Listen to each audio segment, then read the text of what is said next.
Hello students. अभी जो मैं सॉल्व करूंगा वो है single correct answer question of chapter D block. Right, ठीक है। तो अपन स्टार्ट करते हैं on the very first question. Electronic configuration of the transition element x is plus three of x in plus three oxidation state, ये अपने को दिया हुआ है। एटॉमिक नंबर बताना है, कोई चक्कर नहीं है। मतलब कोई ना कोई एलिमेंट है एक्स और हमें एक्स प्लस थ्री इन्होंने बता दिया यार, इट इज़ आर्गन 3d5। तो इसका मतलब जो x होएगा वो क्या होएगा अपने पास, argon,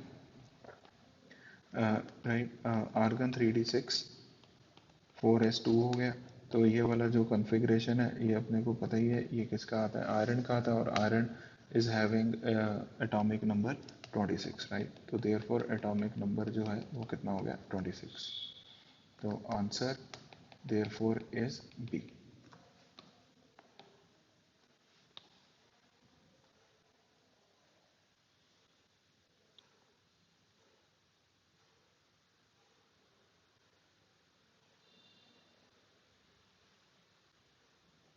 Second question.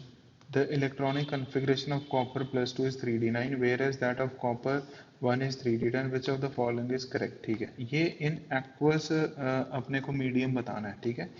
Aqueous medium लिख लेना कहीं अगर नहीं लिखा हो। और एक्वस मीडियम में अपने को पता ही है यार कौन ज़्यादा स्टेबल होता है, copper plus two is more stable than copper plus one. Y?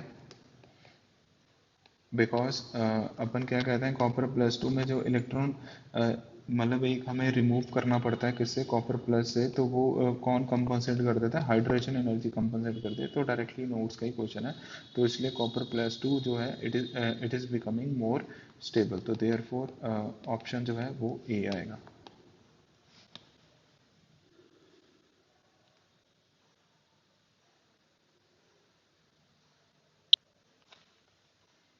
Question number 3।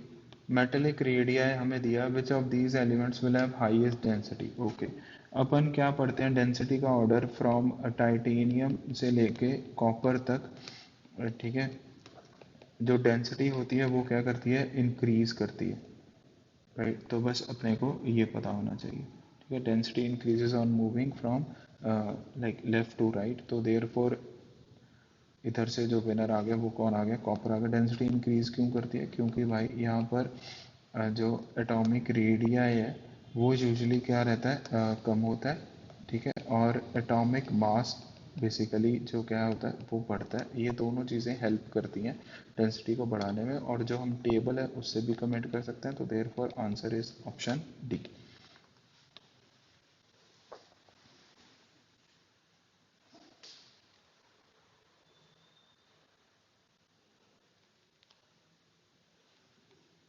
Question number 4। Generally transition elements form coloured salt due to the presence of unpaired electron. बिल्कुल सही है। Which of the following compounds will be coloured, coloured बताना है अपने को।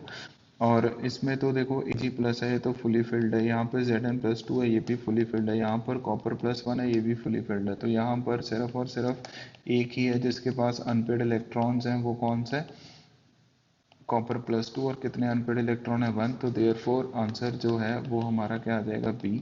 तो ये ही सिर्फ क्या होएगा, कलर्ड होएगा, बाकी तो सब क्या हो जाना है, colourless.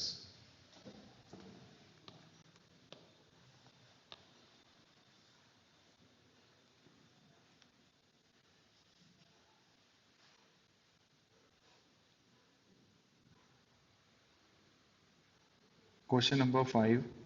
On addition of small amount of KMnO4 to concentrated H2SO4, a green oily compound is obtained। ये बहुत ज़्यादा इंपॉर्टेंट स्टेटमेंट है। लाइक मैंने ये भी कहीं क्वेश्चन देखा हुआ है भी, on addition of small amount of KMnO4 to concentrated H2SO4, तो कौन सा कंपाउंड बनता है सीधा। तो ग्रीन ऑयल का कोई हिंट नहीं देते, ठीक है। तो आप प्लीज़ इसको लर्न कर लेना, तो ये काफ़ी इंपॉर्टेंट है। और ग्रीन ऑयली कंपाउंड जो होता है वो अपन एनसीईआरटी में भी स्टेटमेंट नोट्स में भी लिखते हैं, इट इज़ Mn2O7। तो देयर फॉर आंसर क्या आ गया हमारा, A.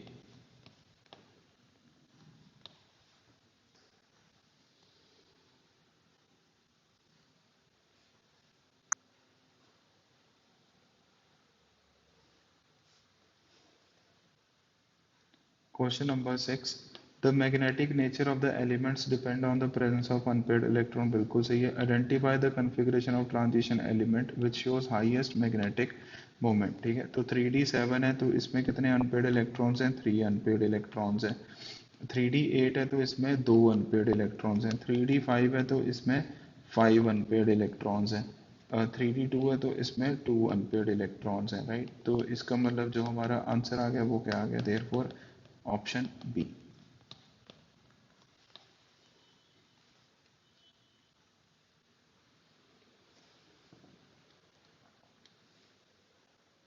Question number 7, which of the following oxidation state is common for all the lanthanoid. ये तो बहुत ही ज़्यादा प्लेन आंसर हो गया, मतलब प्लेन क्वेश्चन हो गया एक तरह से, तो आंसर बी।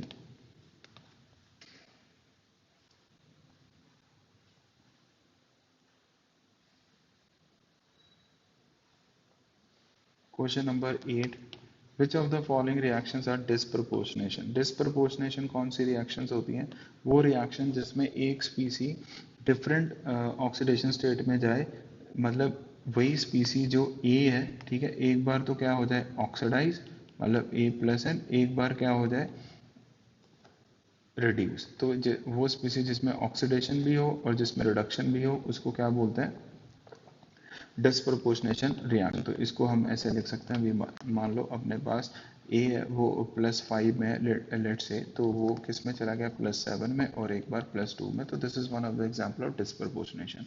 तो भाई ए वाला तो क्या है, एकदम करेक्ट है, ये तो डिस्प्रपोर्शनेशन हो रहा है, ऑक्सीडेशन भी हो रहा है और रिडक्शन भी हो रहा है सेम ही स्पीसी का। MnO ये ना गलत लिखा हुआ है यहाँ पर, आप 3MnO4 2 माइनस कर दो, तो प्लीज़ यहाँ पे करेक्शन कर लेना गाइस, यहाँ पे MnO4 -2 कर लो, नहीं तो चार्ज भी बैलेंस नहीं होगा दोनों तरफ। देखो -6 +4 कितना हो गया -2, और इधर भी -2। अब ऐसा है, ठीक है, तो यहाँ से आप देखोगे ये +6 से +7 जा रहे हैं और +6 से ही +4, एक बार ऑक्सीडाइज और एक बार रिड्यूस, तो ये भी क्या हो गया, करेक्ट ऑप्शन हो गया, ठीक है। KMnO4 है इधर, इधर नो नो नो, ये तो सिर्फ और सिर्फ क्या हो रहा है, रिड्यूस हो रहा है, तो इसलिए ये क्या है, इनकरेक्ट है, क्योंकि ये सिर्फ सिर्फ रिड्यूस हो रहा है। MnO4 माइनस, ये कॉम्प्रपोर्शनेशन आ गया, ठीक है, ये बेसिकली कॉम्प्रपोर्शनेशन रिएक्शन हो गई है एक तरह से, राइट। तो दिस इज इनकरेक्ट। तो देयरफॉर ऑप्शन जो आगे वो अपने पास ए एज वेल एज बी दोनों को मिलाकर आएगा, तो इन दोनों के कॉम्बिनेशन से जो हमारा आंसर बनता है वो ए बनता है।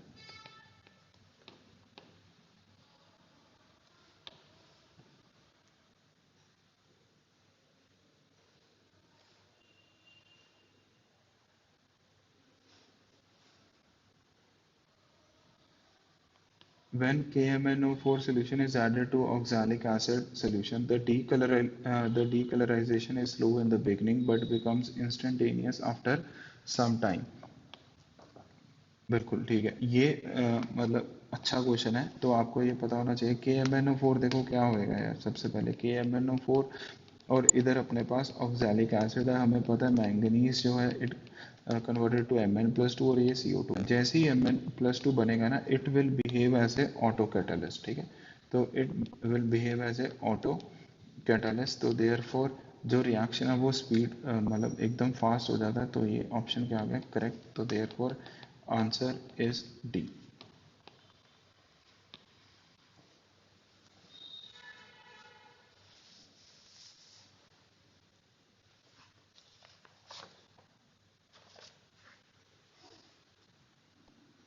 There are 14 elements in actinoid series. Which of the following does not belong to this series? ठीक है, तो ये अपने अपने को पता है, यूरेनियम भी है, ये है नेपट्यूनियम, राइट, ये भी इसी में ही है। इधर क्या आ गया अपना, फर्मियम आ गया, ये राइट, ये सब इधर है, बस ये टीएम वाला जो भाई साहब है थूलियम, ये लेंथेनॉइड का पार्ट है, ठीक है, ये लेंथेनॉइड्स का पार्ट है, तो इसलिए आंसर क्या हो गया हमारे पास, सी ऑप्शन।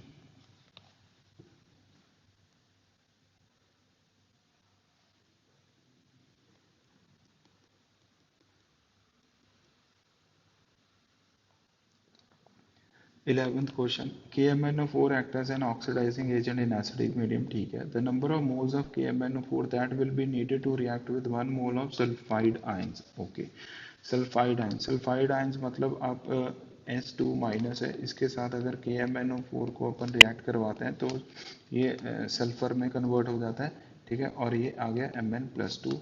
तो अभी मैं यहाँ पर क्या बोल सकता हूँ, KMnO4 का जो एन फैक्टर है, ठीक है, KMnO4 का एन फैक्टर हो गया 5, इसका एन फैक्टर हो गया 2। फिर हम कैसे बैलेंस करते हैं इसको, ऐसे क्रॉस मल्टीप्लाई करके बैलेंस करते हैं। तो मैं इधर क्या लिखूंगा यार, 5S2 माइनस इधर क्या लिखूंगा, 2 टाइम्स ऑफ KMnO4 लिख दूंगा, राइट। तो यहाँ पर आ गया सल्फर Mn+2 में।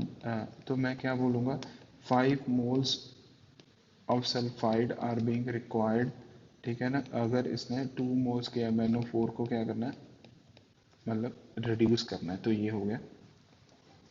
फिर फॉर 1 मोल ऑफ सल्फाइड अपने को कितने मोल चाहिए, 2/5 मोल चाहिए, किसके, KMnO4 के।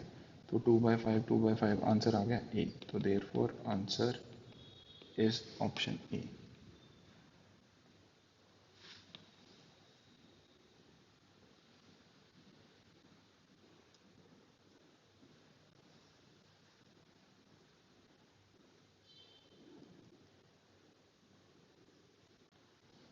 Question number 12, which of the following is amphoteric oxide, right. हमें पता है एम्फोटेरिक, देखो Mn2, इसको ऐसे करते हैं, कट कॉपी पेस्ट कर देते हैं।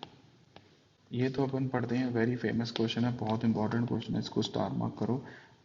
अपने को पता है एम्फोटेरिक एक तो Cr2O3 होता है और एक एम्फोटेरिक आता है V2O5, बस याद ही करना है। और क्या है, हाईएस्ट ऑक्सीडेशन स्टेट वाले क्या होते हैं, एसिडिक होते हैं।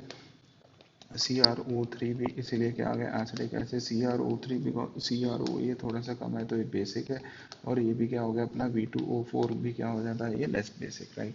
तो ये अपन पढ़ते हैं। तो एम्फोटेरिक अपने पास Cr2O3 एंड V2O5 यही चाहिए था, तो देयरफॉर आंसर जो आ गया वो option A.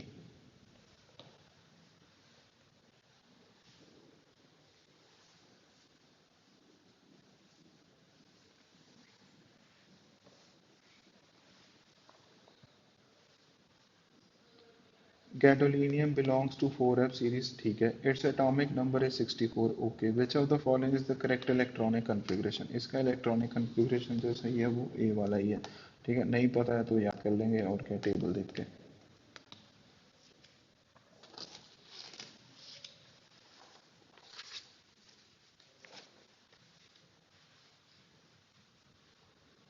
Fourteenth question, interstitial compounds are formed, ठीक है, which of the following is not the characteristic, not the characteristic पूछा, please underline it.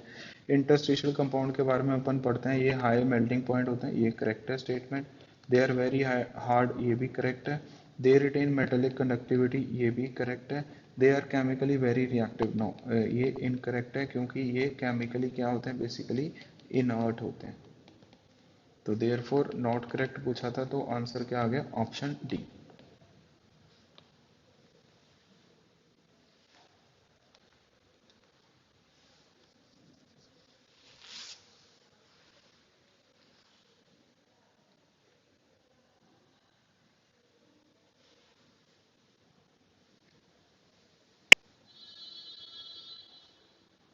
Question number 15. The magnetic moment is associated with its spin angular momentum and orbital angular momentum. Spin only magnetic moment बताना है किसका, क्रोमियम+3 का, ठीक है। क्रोमियम+3 जो है इसका इलेक्ट्रॉनिक कन्फिग्रेशन क्या आ जाएगा, हमें पता है आर्गन 3d3, मतलब इसमें 3 अनपेयर्ड इलेक्ट्रॉन्स हैं, it is having 3 unpaired electrons.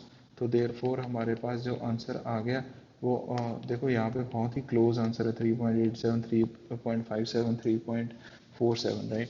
तो अब अगर इतना एग्जैक्ट कोई वैल्यू पूछ ले तो फिर क्या ही कहना, तो इसका आंसर है 3.87।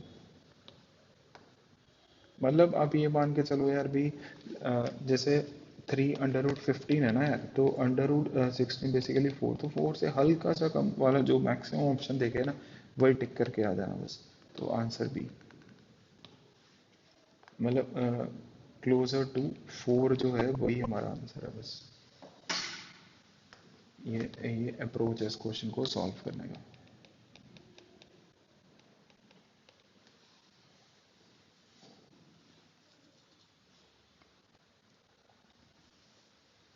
क्वेश्चन 16 के MnO4 ऑक्सीडाइजिंग एजेंट की तरह बिहेव करता है, मीडियम कौन सा है भाई, यहाँ पे एल्कलाइन। एल्कलाइन और Ki को ट्रीट कर दिया। ओके, ये सबसे ज़्यादा मतलब फेमस क्वेश्चन बनता है KMnO4। ठीक है, अब आ गया इधर Ki, मतलब एक तरह से I माइनस लिखो, वो ज़्यादा बेटर दिखेगा आपको। ठीक है, अगर मीडियम क्या है, एल्कलाइन और you can say neutral medium रहता है। ठीक है, एल्कलाइन और न्यूट्रल मीडियम रहता है, तो अपन बोलते हैं भाई ये इसको उठाकर IO3 आयोडेट आयन में इधर ले जाता है। ठीक है, और अगर एसिडिक मीडियम रहता है राइट, तो ये इसको I2 में कन्वर्ट कर देते हैं। ठीक है, यहाँ पे एल्कलाइन कुछ है तो IO3 माइनस आएगा आंसर, तो therefore answer is option C.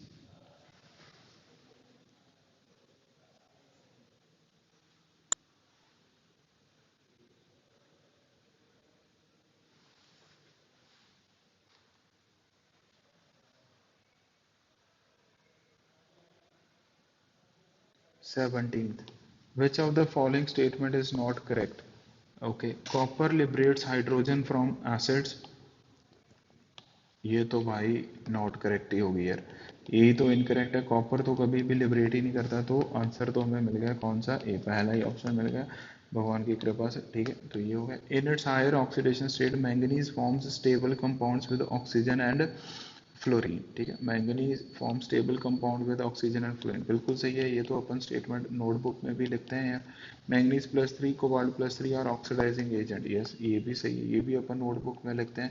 Titanium +2 and chromium +2 जो है these are reducing agent, yes ये भी सही है, क्योंकि इनका जो ई नॉट वैल्यू है basically right, E nought value from going titanium +2 से टाइटेनियम +3 वाला जो है और इधर से क्या लिख देंगे, क्रोमियम +2 से क्रोमियम +3, ये वाला वैल्यू पॉजिटिव है, इसीलिए ये ठीक है, मतलब डायरेक्ट क्वेश्चन है ये।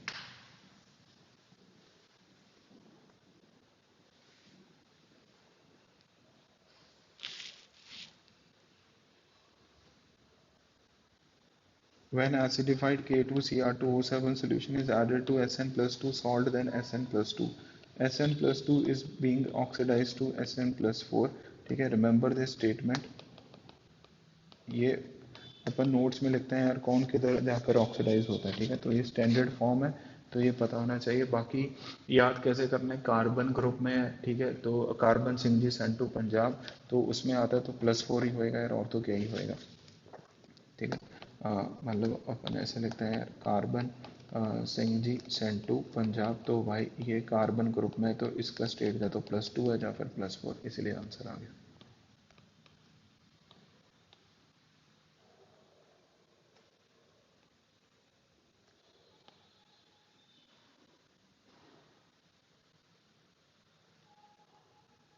Highest oxidation state of manganese in fluoride is +4, बिल्कुल ठीक है।